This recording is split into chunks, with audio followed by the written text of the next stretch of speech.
በታሪክ ውስጥ በሚታወቀው የባቢሎን ንጉሥ ሐሙራቢ የወጣው የሐሙራቢ ሕግ ወይም ኮድስ ኦፍ ሐሙራቢ ዓይንን ስለ ዓይን ጥርስን ስለ ጥርስ በሚለው መርሁና በጣም ጥብቅ በሆኑ ቅጣቶቹ ይታወቃል።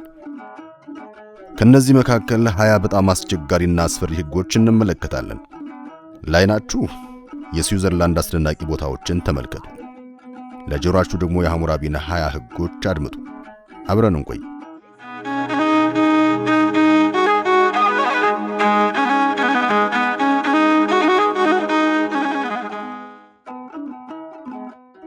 የመጀመሪያው የሐሰት ምስክርነት ሕግን ይመለከታል።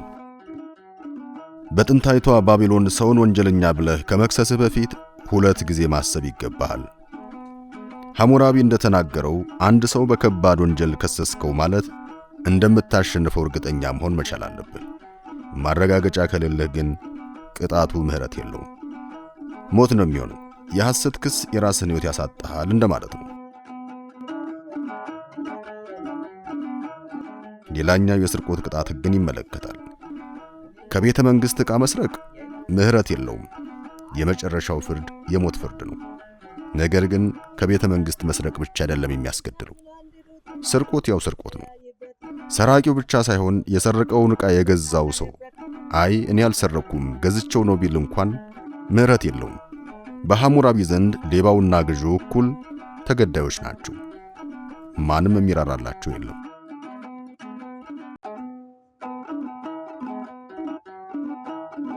ሌላኛው የሕፃን ስርቆትን ይመለከታል። በባቢሎን የሕፃን ስርቆት ምንም አይነት የዋስትና ወይም የእስራት ዕድል የለውም። የሌላውን ልጅ የሰረቀ ሰው ወዲያውኑ ይገደላል። የሕፃናት ደህንነት በሐሙራቢ ሕግ ከተቀመጡ በጣም ጥብቅ ክልከላዎች መካከል አንዱ ተደርጎ ይቆጠራል። ሌላኛው ሌባውን ወንጀል በፈጸመበት ቦታ ፍርድ የሚያገኝበት ሂደት ነው። ቤትህን ሰብሮ የገባ ሌባ ካገኘ ፍርድ ቤት መውሰድ አይጠበቅብህም።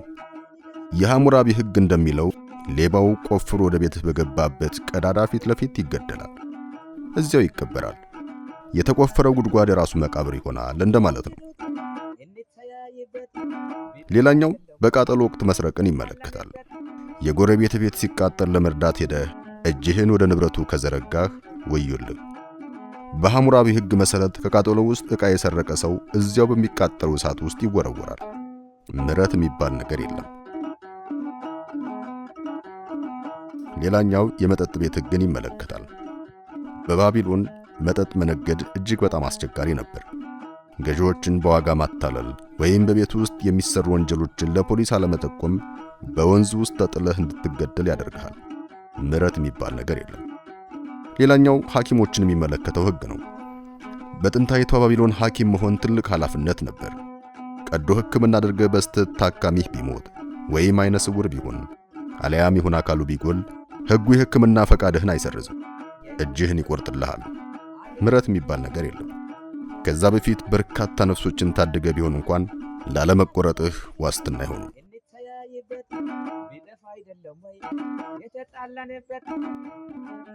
ሌላኛው የግንባታ መሐንዲሶች ሕግ ነው። ጥራት የሌለው ቤት ሰርተህ ቤቱ ፈርሶ ባለቤቱ ቢሞት አንተ ትገደላለህ። የባለቤቱ ልጅ ቢሞት ያንተ ልጅ ይገደላል። የሐሙራቢ ሕግ የፈጸምከውን ጥፋት በቀጥታ በቤተሰብ ላይ ይመልሰዋል እንደማለት ነው።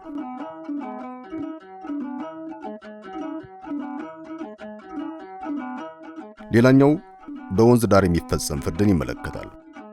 በጥንቆላ ከተከሰስክ ፍርድህ የሚወሰነው በኤፍራጥስ ወንዝ ነው። ወንዙ ውስጥ እንድትዘል ትደረጋለህ። ካልሰጠምክ ንጹሕ ነው ተብለህ ከሳሽህ እንዲገደል ይሆናል። ከሰጠምክ ግን ወንጀለኛ ነበርክና እሰየው እልልልልል እየተባለ የሞት ፍጻሜ ይሆናል።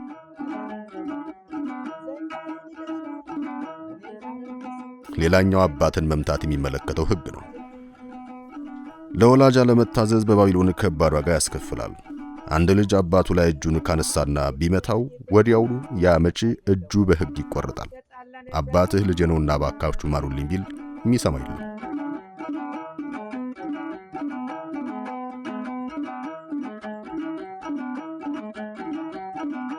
ሌላኛው ዓይንን ስለ ዓይን የሚመለከተው ሕግ ነው። ታዋቂው ዓይንን ስለ ዓይን መርህ የተወሰደው ከዚህ እንደሆነ ይነገራል። የሌላውን ሰው ዓይን ካጠፋህ ምንም አይነት ካሳ ወይም ይቅርታ የለም። የራስህ ዓይን እንዲጠፋ ይደረጋል። ሌላኛው ጥርስ የመስበርን ሕግ ይመለከታል። በጨዋታ ይሁን በጠብ የጓደኛህን ጥርስ ሰበርክም በል የሐሙራቢ ሕግ መልሶ ያንተን ጥርስ በይፋ ይሰብረዋል። ጓደኛዬ ነው በአጋጣሚ ነው የሰበረብኝ ቢል ምህረት የሚባል ነገር የለም። ያደረስከው ጉዳት በትክክል ባንተ ላይ ይፈጸማል እንደማለት ነው።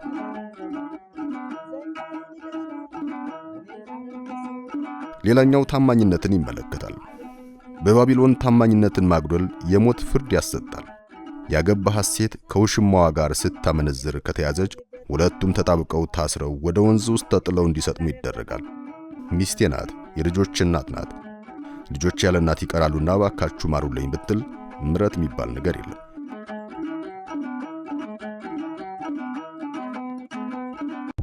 ሌላኛው አስደናቂው ወታደራዊ አገልግሎትን የሚመለከተው ሕግ ነው። የንጉሱን የጦር ጥሪ ችላ ማለት ወይም አንተን ተክቶ ሌላ ሰው እንዲሄድ ማድረግ ከሞት ቅጣት አያድንም። የንጉሱን የጦርነት ጥሪ ችላ ያለው ይገደላል።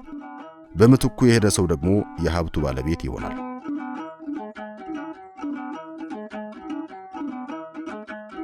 ሌላኛው የሰውን እርሻ በመስኖ ማጥለቅለቅን ይመለከታል። ቸልተኝነት ዋጋ ያስከፍላል። መስኖህን ሳትጠግን ቀርተህ የጎረቤትህን ማሳ ውሃ ካጥለቀለቅከው ካሳ መክፈል አለብህ።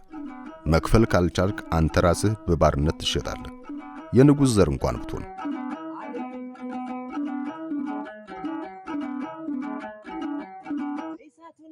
ሌላኛው ባሪያን መደበቅን ይመለከታል። የኮበለለን ባሪያ በቤት ውስጥ መሸሸግ ከባድ ወንጀል ነው። ባሪያውን አግኝተህ ለባለቤቱ ወይም ለቤተ መንግሥት ካላስረከብ ቅጣቱ ቀጥተኛ የሞት ፍርድ ይሆናል። ምሕረት የሚባል ነገር የለም።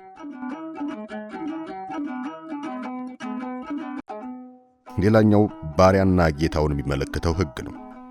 በሐሙራቢ ሕግ ባሪያ መሆን ማለት መብት የለህም ማለት ነው። አንድ ባሪያ ጌታውን አንተ የኔ ጌታ አይደለህም ብሎ ቢክድ ጌታው በሕጉ መሠረት ጆሮውን ቆርጦ ይጥለዋል።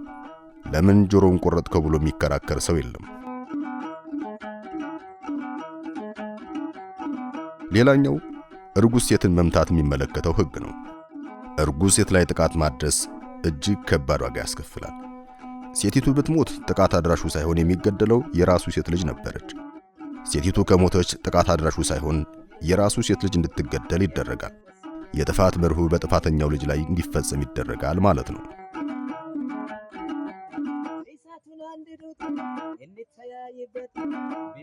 ሌላኛው ነፃ ያልሆነን ባሪያን የሚመለከተው ሕግ ነው። በባቢሎን ሕግ በሀብታምና በባሪያ መካከል ትልቅ ልዩነት አለ። የባሪያን ዓይን ካጠፋህ አትገደልም ወይም ዓይንህ እንዲጠፋ አይደረግም።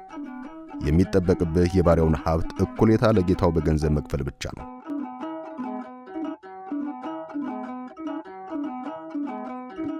ሌላኛው በሐሰት ስም ማጠልሸትን ይመለከታል።